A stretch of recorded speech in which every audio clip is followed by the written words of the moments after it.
Minutes. Thank you, Madam Speaker, and I thank the gentleman for yielding. Madam Speaker, I rise in strong opposition to the closed rule, as well as the present form of the underlying legislation, H.R. 2, the Children's Health Insurance Program Reauthorization Act of 2009. It goes without saying that I am a strong advocate of the original SCHIP program.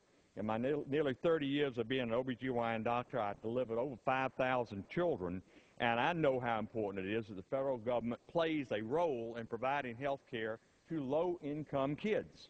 At the same time, we must pass legislation that first reaches those who are the most in need of assistance, those whose family incomes are between 100 and 200% of the federal poverty level, the original intent of the bill.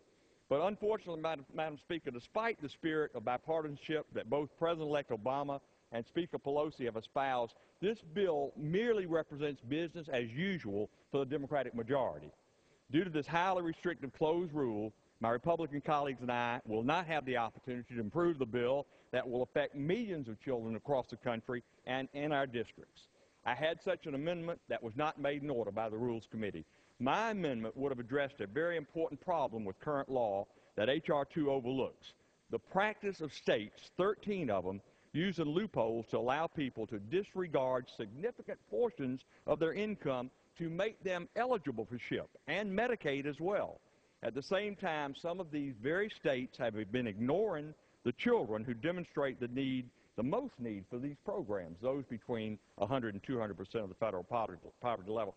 Madam Speaker, my common sense amendment would do this. It would institute a gross income cap of 250% of the federal poverty level for SCHIP and Medicaid eligibility, and it would limit any income disregards to a maximum of $250 a month or $3,000 a year.